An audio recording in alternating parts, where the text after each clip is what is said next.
Welcome, Bible kids, to another one of BibleBuddies.tv by Jason.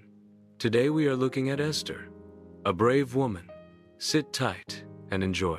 Under the scorching Persian sun, the royal palace of Susa rises in breathtaking splendor. The palace's golden walls shimmer, hinting at the untold riches within. Servants bustle around the palace grounds, their movements precise. Preparations for a grand feast are underway, promising an evening of unparalleled opulence. King Ahasuerus' dominion radiates from every corner, a testament to his absolute authority. The feasting hall bursts with life, a symphony of light and sound. Torches cast dancing shadows, painting the tapestries with tales of heroic battles. Musicians fill the air with lively tunes, their melodies weaving through the boisterous chatter.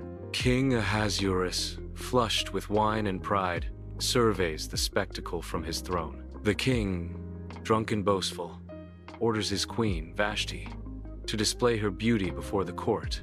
She refuses. In the opulent royal chambers, Ahasuerus sits on his throne, the flickering candlelight casting shadows across the faces of his counselors. After a moment of heavy contemplation, Ahasuerus nods, sealing a fate with a gesture. So be it. Vashti is banished for her defiance. Counselor 1 advises, "Your Majesty, with the throne vacant, we must consider the future." Counselor 2 adds, "Indeed, a queen should be chosen who embodies obedience and grace." Amidst the lively chaos of Susa's Jewish quarter, Mordecai stands as a beacon of wisdom and respect. The vibrant sounds of daily life swirl around him, merchants' calls, children's laughter, families' chatter, a symphony of existence.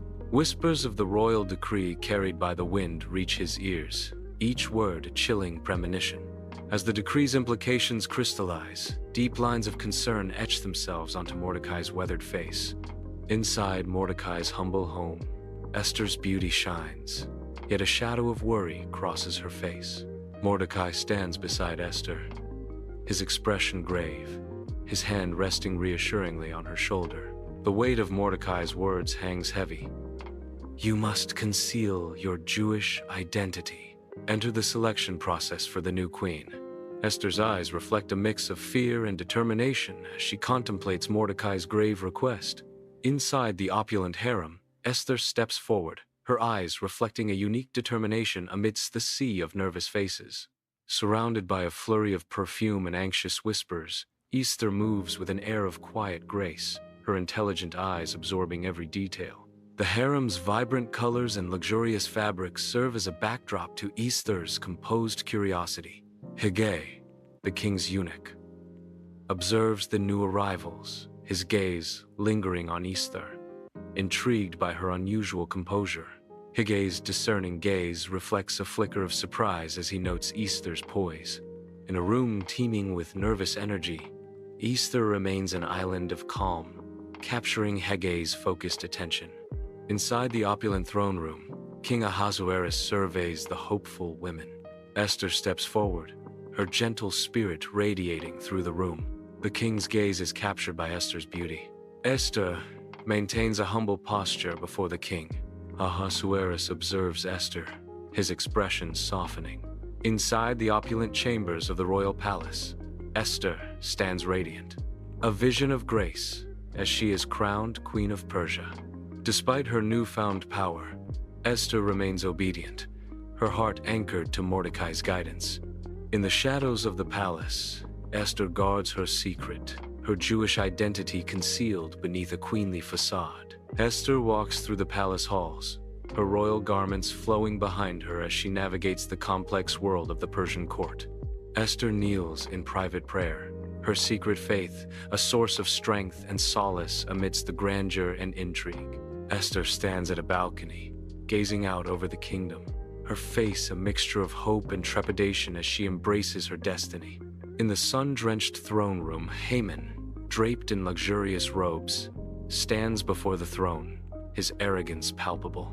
Haman decrees with imperious authority, "From this day forward, all who pass before me shall kneel and pay homage." Amidst the bowing courtiers, Mordecai remains standing, a solitary figure of unyielding defiance. Haman's eyes narrow with fury as he confronts Mordecai's defiance. "You! Why do you defy me?"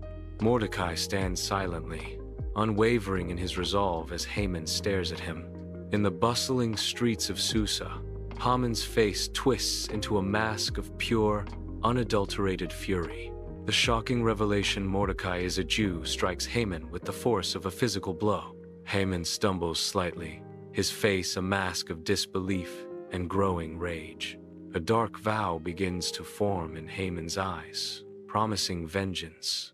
Haman's eyes narrow, reflecting the cold resolve of his vengeful oath. In the opulent throne room, Haman stands before King Ahasuerus, his eyes gleaming with dark intent. Haman's voice drips with false concern as he declares, "These Jews are a rebellious people, Your Majesty. They refuse to obey your laws and customs. They are a threat to the stability of the kingdom." King Ahasuerus listens, his face hardening with each carefully crafted accusation. Unaware of Esther's true identity, King Ahasuerus nods, sealing the fate of her people. With grim resolve, the king removes his signet ring and presses it firmly onto the decree, sealing the fate of the Jews. In the heart of Susa, a royal herald ascends a platform, his robes ablaze with color. His voice reverberates through the crowded streets, each word a crushing blow to the Jewish people. Faces fall as hope fades, and a wave of despair washes over the crowd. Whispers of grief echo through the streets, a lament for a future now veiled in darkness.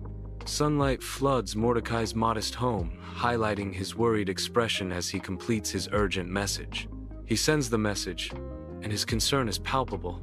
Esther receives Mordecai's message, her face mirroring his worry. Fear grips her, but a firm resolve settles in her eyes. She understands what is required. Sunlight floods Esther's chambers, illuminating her solitude as she steels herself for a perilous decision.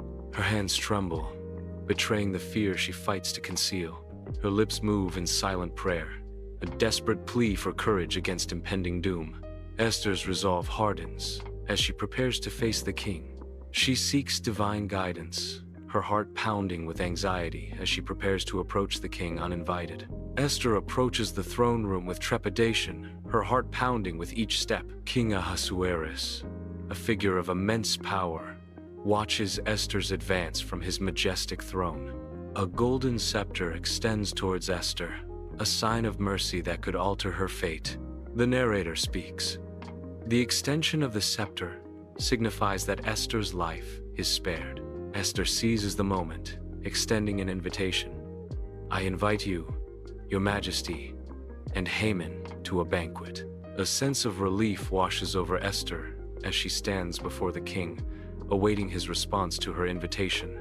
In the opulent banquet hall, bathed in a warm glow, Esther's resolute presence cuts through the courtly splendor.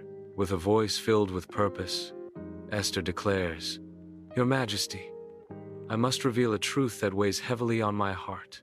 I am a Jew." Esther's revelation echoes through the hall as she reveals, "Haman has plotted to annihilate my people, to wipe us from the face of the earth." Haman's smugness shatters as the king's fury erupts.